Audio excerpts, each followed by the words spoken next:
अ, बच्चों मैं थोड़ा सा माफ़ी चाहता हूँ टेक्निकल फॉल्ट की वजह से शायद ये मेरी आवाज़ जो इससे पहले तक का मैंने वीडियो आपको जो मैंने बताया वो टेक्निकल फॉल्ट की वजह से उसमें आवाज़ क्लियर नहीं आ रही होगी, लेकिन अब वो टेक्निकल फॉल्ट दूर दूर हो गया है। अब आवाज़ क्लियर आ रही होगी।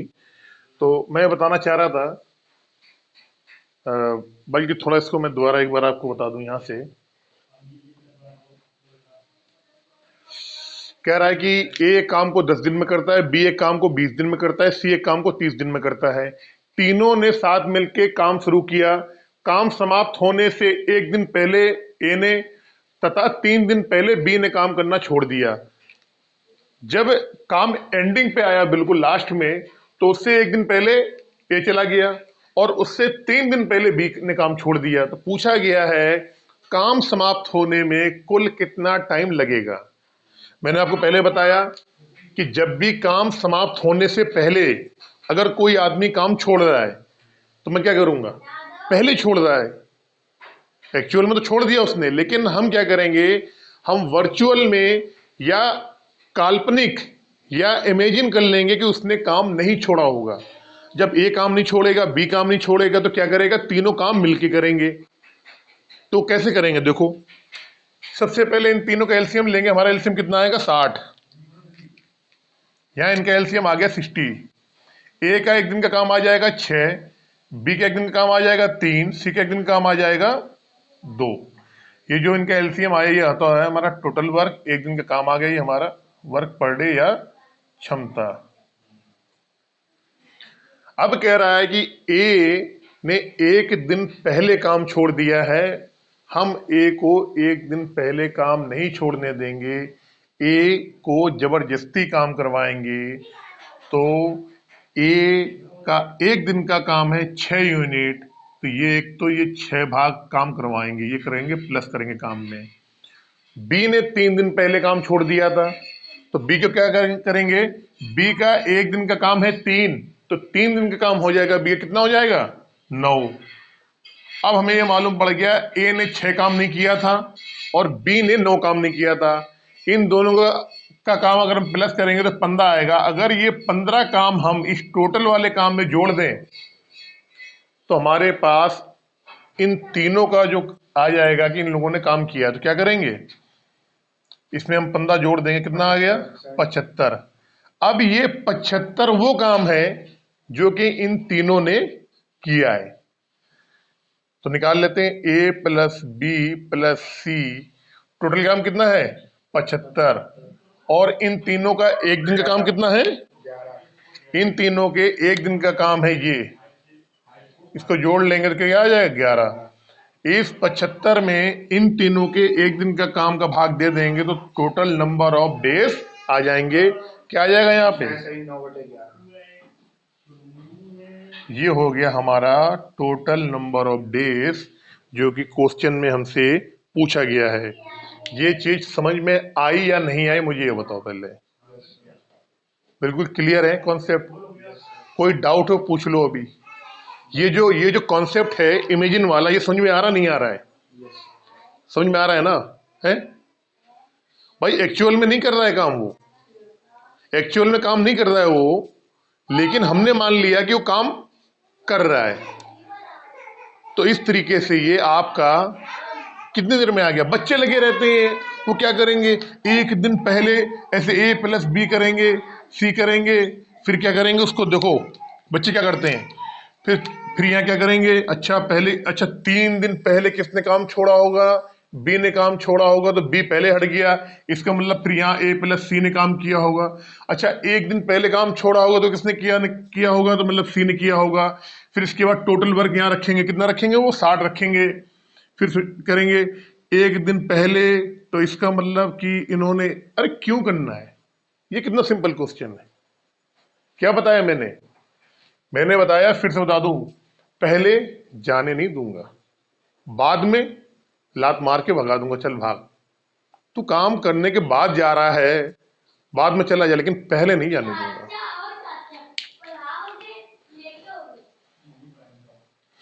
अब एक क्वेश्चन पे और चलते हैं।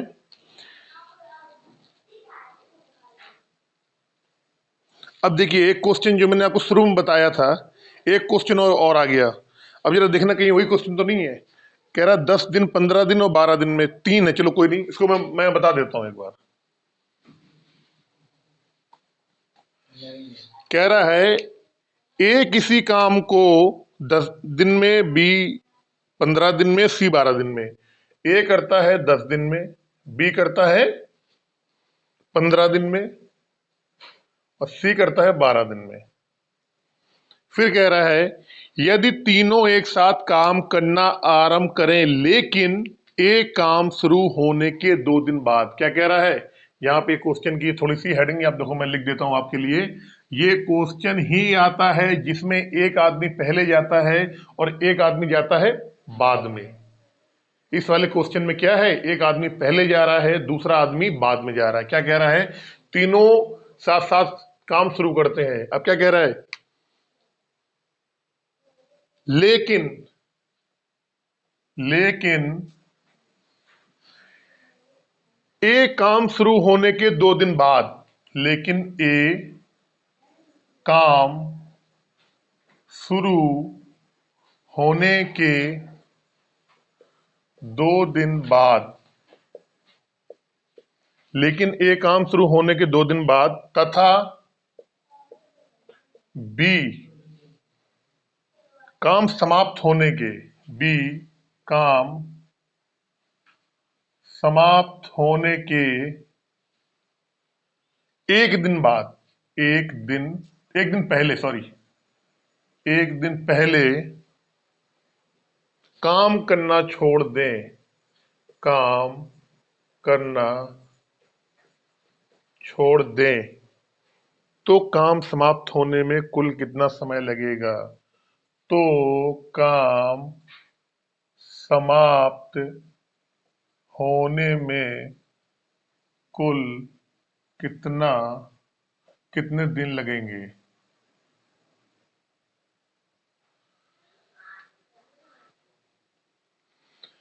कह रहा है ए एक काम को 10 दिन में करता है, बी उसी काम को 15 दिन में करता है, सी उसी काम को 12 दिन में करता है। तीनों मिलके काम शुरू करते हैं लेकिन एक काम शुरू होने के 2 दिन बाद बाद में जा रहे हो तो जाओ, कोई दिक्कत नहीं, बाद में जा रहा है उसको जाने दो। तथा बी काम समाप्त होने के 1 दिन पहले, अरे 1 दिन पहले पहले जाओगे? नहीं जाने दूंगा, नहीं जाने दूंगा। अगर पहले जा रहे हो नहीं जाने दूंगा, जबरदस्ती काम कराऊंगा। बाद में जा रहे हो चले जाओ, तुमको मैं माइनस कर दूंगा, तुम चले जाओ। सबसे पहले क्या करेंगे, इन तीनों का एलसीएम लेंगे। एलसीएम कितना आएगा? 60। ए का 1 दिन का काम कितना आएगा? 6 आएगा। बी का 1 दिन का काम कितना आ जाएगा? 4 आएगा। सी का 1 दिन का काम कितना आ जाएगा? 5 आ जाएगा। ये 60 जो इनका एलसीएम आया, ये होता है हमारा टोटल वर्क। इनका ये आता है वर्क पर डे, या कहते हैं इनको क्षमता या दक्षता, कुछ भी कह सकते हैं उसको। अब क्वेश्चन पे आओ। क्वेश्चन में कह रहा है ए काम शुरू होने के 2 दिन बाद जा रहा है। 2 दिन बाद हम क्या करेंगे? जाने देंगे। ए का 1 दिन का काम कितना है? 6। ए का 1 दिन का काम 6 है, 2 दिन का काम कितना हो जाएगा? 12। इस 12 को हम क्या कर देंगे? माइनस कर देंगे। तो जो हमारा काम बचेगा वो काम किसने किया होगा? बी और सी ने किया होगा। इस टोटल काम में से 12 माइनस कर देंगे तो कितना आ जाएगा हमारा? 48। ये 48 काम जो है ये किसने किया है हमारा? ये 48 काम किया है बी और सी ने, ठीक है ना।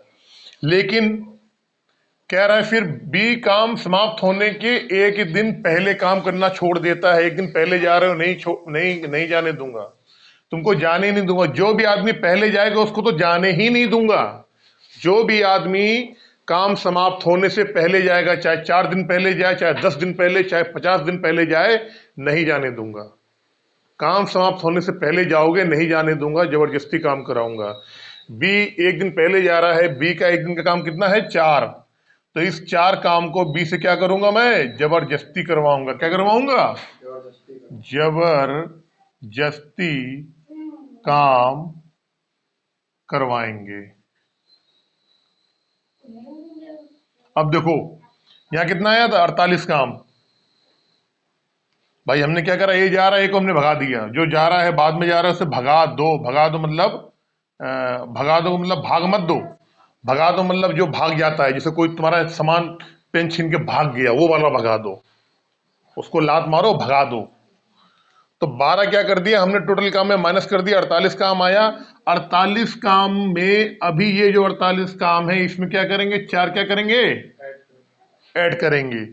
जब ये 4 ऐड करेंगे कितना काम आ जाएगा हमारा, 52। अब ये 52 काम किसने किया है, बी और सी ने किया है ये 52 काम। हमसे पूछा गया है कुल काम कितने दिन लगे होंगे, तो अब बी और सी का वो काम आ गया हमारे पास जो कि बी और सी ने शुरू से लेके आखिरी तक किया है, शुरू से लेके आखिरी तक किया है। तो बी और सी एक दिन में कितना काम करते हैं भैया, 9 काम। तो 52 काम कितने दिन में करेंगे, 52 में 9 का भाग दे देंगे, 5 सही 7/9। तो 5 सही 7/9 आंसर आ जाएगा आपका। 9 पना 45, 45 और 7 52।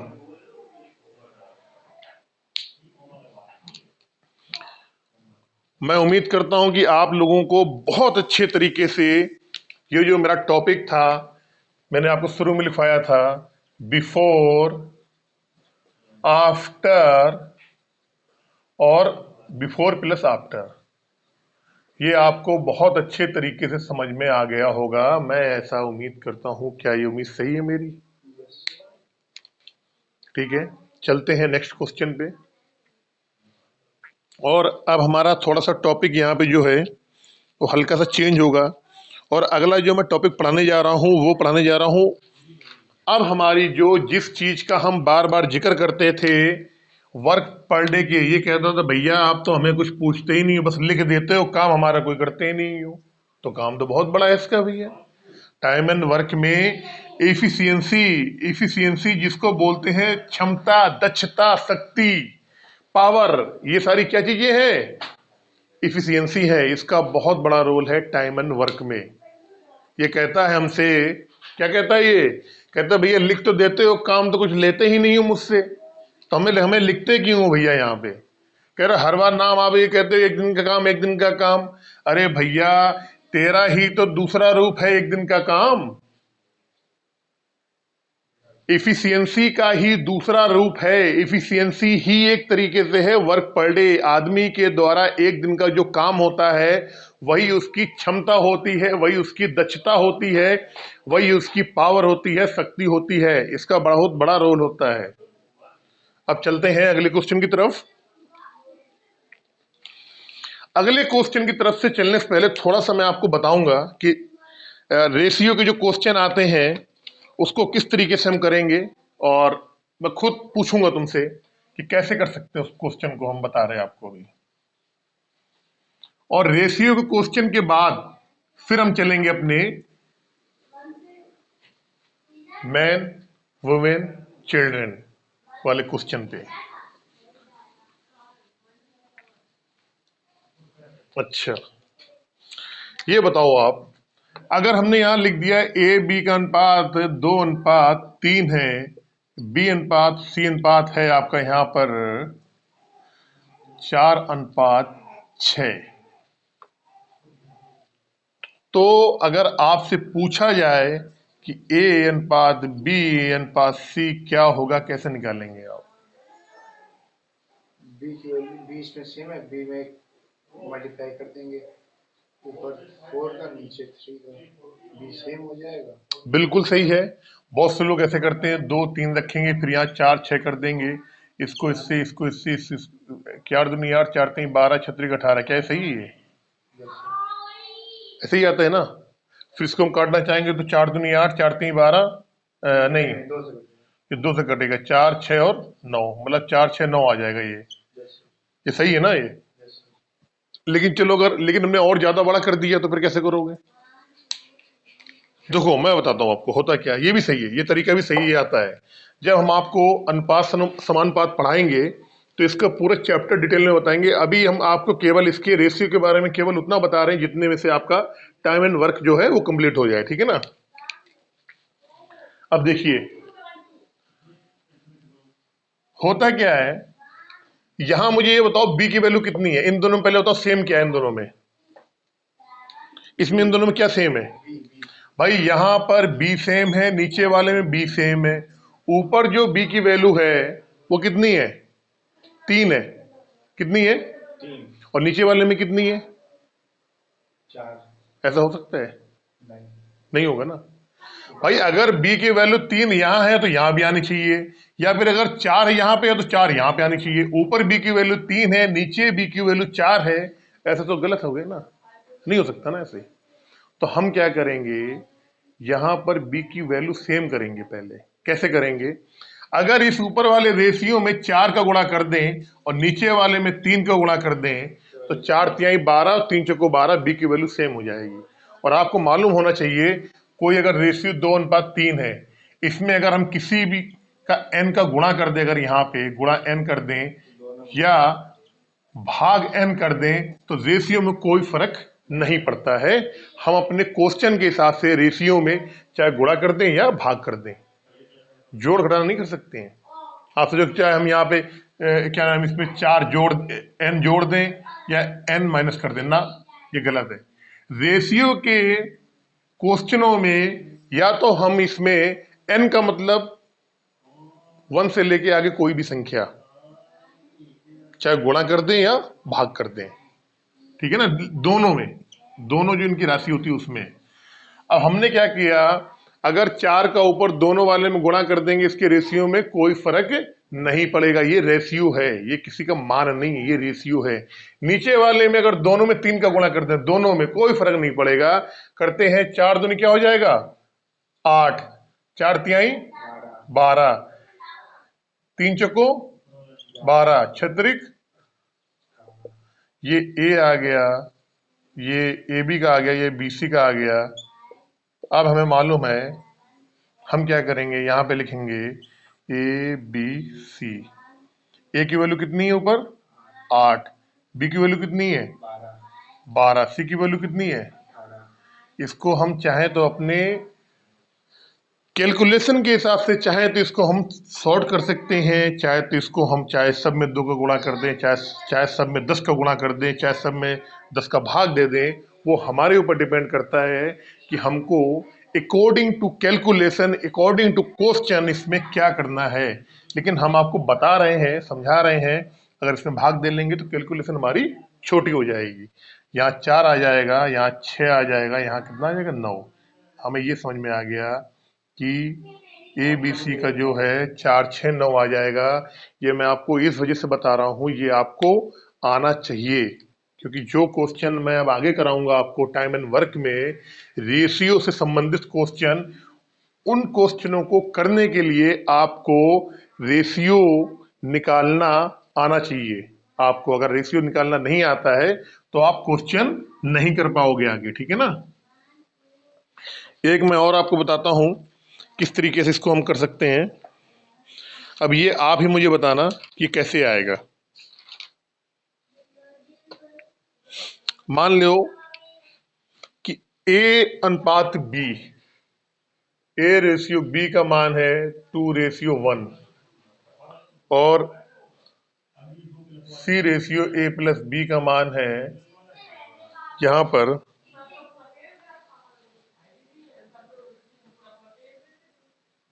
अब बताओ, अब अगर आपसे कह दिया जाए कि यहां पर A/B/C का मान निकालो तो कैसे करोगे मुझे बताओ, पहले आप बताओ। अब बताओ आप, अगर आप अपना पुराना तरीका लगाते हो इसमें तो कैसे आएगा ये? नहीं आएगा। तो कैसे करेंगे इसे फिर? भाई अगर अनुपात समानुपात का नियम यहाँ लगाते हैं तो किस तरीके से लगाया जाएगा, कैसे आएगा, मुझे ये बताओ।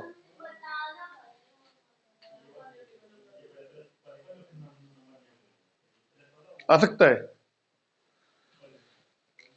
जब भी रेशियो के क्वेश्चन आते हैं और एक खास चीज का मान अगर पूछा जाए या रेशियो पूछा जाए, हम क्या करते हैं, सबसे पहले ये देखेंगे इन दोनों में क्या कॉमन है। 1। और क्या कॉमन है? बी कॉमन नहीं है दोनों में, ए और बी। भाई मान लो एक इक्वेशन हमारे पास ये हो गई, एक इक्वेशन, दोनों इक्वेशनों में क्या कॉमन क्या है, हम इधर का बताओ, इस तरफ वाला पार्ट बताओ, ए बी। भाई ऊपर भी ए बी आ रहा है, नीचे भी ए बी आ रहा है, तो कॉमन क्या आ गया, ए और बी कॉमन आ गया ना। सी नीचे आ रहा है, ऊपर तो नहीं आ रहा है। जो चीज कॉमन होती है ना, हम उसको उठाते हैं पहले, ठीक है। यहां पर ए और बी कॉमन है, क्योंकि यहां भी ए बी है और नीचे भी ए बी है। अच्छा ये बताओ, ऊपर ए और बी का मान क्या आएगा, अगर हम ए प्लस बी कर दें यहां पे, क्या मान आएगा ऊपर वाले का? 2 1 3 आ जाएगा, आएगा नहीं आएगा? आएगा ना। नीचे ए बी का मान कितना आ रहा है? 1। क्या ऐसा पॉसिबल है? नहीं। नहीं है ना। भाई ऊपर ए बी का मान 3 आ रहा है, नीचे ए बी का मान 1 आ रहा है, ऐसे कैसे? ये तो पॉसिबल नहीं है। जो मान ऊपर ए बी का आना चाहिए वही नीचे आना चाहिए, या जो मान नीचे आ रहा है वही ऊपर आना चाहिए। तो हमारे पास तो 2 ऑप्शन है, या तो हम क्या करें, ऊपर वाले में क्या करते हैं, 1/3 का भाग दे दें, यही तो है ना। अगर हम इसमें 1/3 का भाग दे दें तो ए और बी का मान कितना आ जाएगा, 1 आ जाएगा। लेकिन यहां तो 1/3 का भाग देना, इससे बोले क्या करें, नीचे वाले में 3 का गुणा कर दें। समझ रहे हो ना मेरी बात? भाई इन दोनों का, जो ऊपर में ए बी का मान 3 है, नीचे वाले में ए बी का मान 1 है, तो या तो इसमें हम क्या करें, इसमें गुणा करें 1/3 का, समझ गए, या फिर क्या करें, हम इसको न करके नीचे वाले में गुणा कर दें 3 का। तो ये वाला ज्यादा सिंपल है हमारे हिसाब से, ठीक है ना। तो हम क्या करते हैं इसमें, ये बता दिया आपको, इस वाले में 3 का गुणा कर देते हैं। कितने गुणा करते हैं? 3 का गुणा, ठीक है ना। तो हमारा ए बी का जो मान है वो ए बी ऊपर वाले के बराबर हो जाएगा। समझ में आ रहा नहीं आ रहा है? जब इसमें 3 का, और ऊपर वाले में क्या करें, 1 का कर दें। क्या आ जाएगा देखो जरा, यहां जो आ जाएगा, यहां आ जाएगा 2:1, वैसे ही रहेगा। यहां आ जाएगा 3 त्रिका 9 और 3। अब ये बताओ, ए और बी की वैल्यू सेम आ रही नहीं आ रही, ए प्लस बी की वैल्यू, यहां पर ए प्लस बी की वैल्यू सेम आ रही नहीं आ रही है? आ रही है। भाई यहां पे ए की वैल्यू 2 आ गई, बी की वैल्यू कितना, 1 ही है, ठीक है, जो पहले से थी। यहां पर ए की वैल्यू और बी की वैल्यू 3 आ रही है यहां पे। इसका मतलब क्या है कि अब जो है हमारी जो ये कंडीशन है ये सेटिस्फाइड है। तो यहां से क्या निकल के आया, अगर यहां से निकालेंगे हम, देखो पहले, अब देखो यहां पे, देखो यहां निकालेंगे, ए का मान कितना आ रहा है यहां पे, ए का मान कितना आ रहा है? यहाँ पर ए का मान आ रहा है ए का मान आएगा 2। बी का मान कितना आ रहा है? बी का मान यहाँ पर 1। सी का मान कितना आ रहा है? सी का मान आ रहा है 9। 9। ये आ गया आपका। अगर आपको ये निकालना आता है तो आपके लिए क्वेश्चन जो है बड़े सिंपल हो जाएंगे, बहुत आसान हो जाएंगे। आपको एक चीज समझ में आई या नहीं आई ये बताओ पहले। नहीं आई समझ में? एक क्वेश्चन मैं और करवाता हूं आपको, अगला देखना आप, तब आपकी ये चीज पूरी तरीके से समझ में आएगी।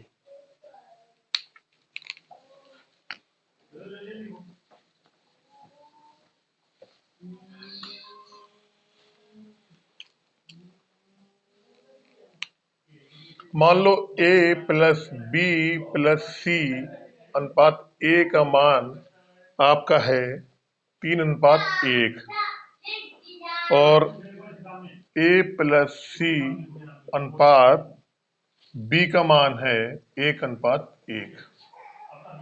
अब अगर पूछा जाए यहाँ पे कि a अनुपात b अनुपात c का मान निकालो, कैसे आ जाएगा बताओ? कैसे आएगा बताओ जरा।